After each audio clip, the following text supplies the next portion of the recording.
Анашым, өзіңе айтатын жаңалығым көп. Соңғы уақытта көп жылап жүрмін. Сізді сағындым. Қарным ашқанда сіздің ыстық бәліш пісіріп, аш болып қаласың деп, сабаққа кетерде сумкама салып беретінің есіме жиі түседі.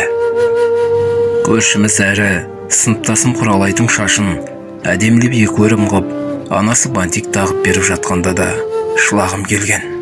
Өзің білесің ғой, Құралаймен сабаққа бірге баратынымды, үйіне барып күтіп тұратынымды.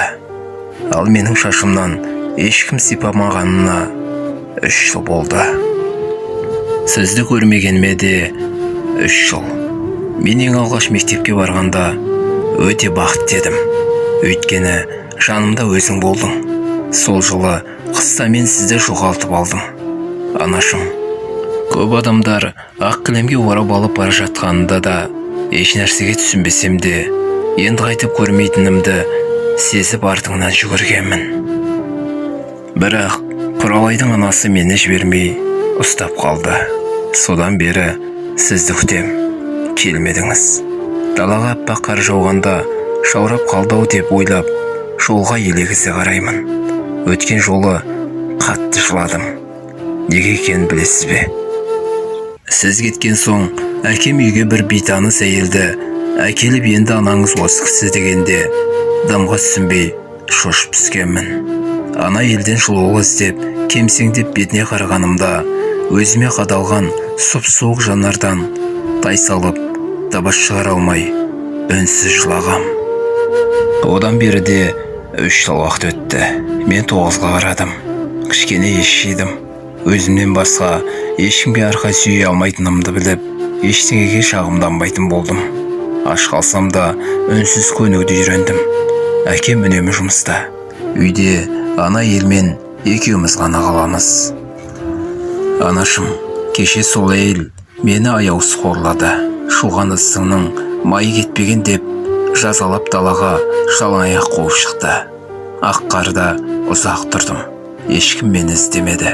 Үнсіз жыладым. Сенесіз бе? Күннің суықтығы соншалық көз жасым кірпігімде мұз болып қатып қалды.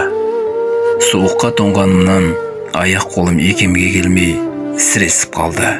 Кешкісін үйнен оны мұныға шыққан Құралайдың мамасы менің түрімді көріп, шошып айғайлап жіберді.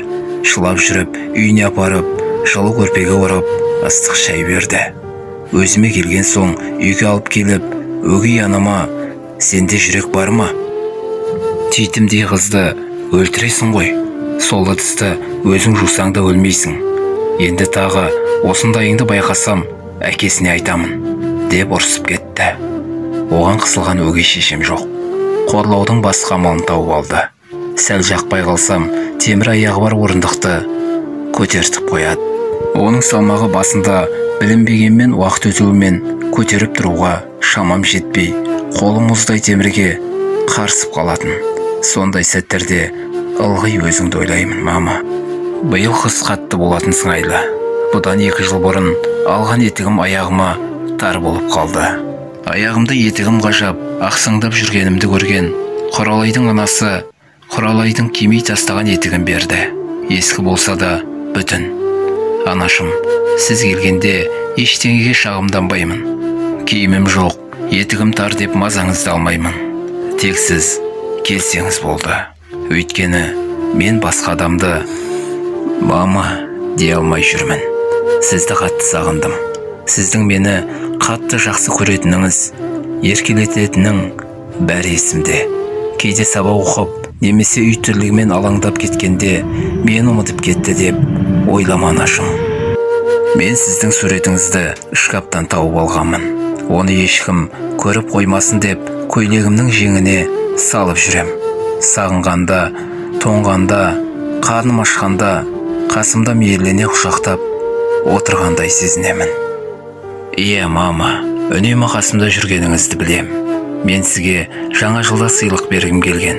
Бірақ оған менде ақша жоқ. Сондықтан өзім жемей, сіз жақсы көретін батончикті сақтап жүрмін. Сізді қуантқым келеді. Келгеніңізде тезірек келші, мама.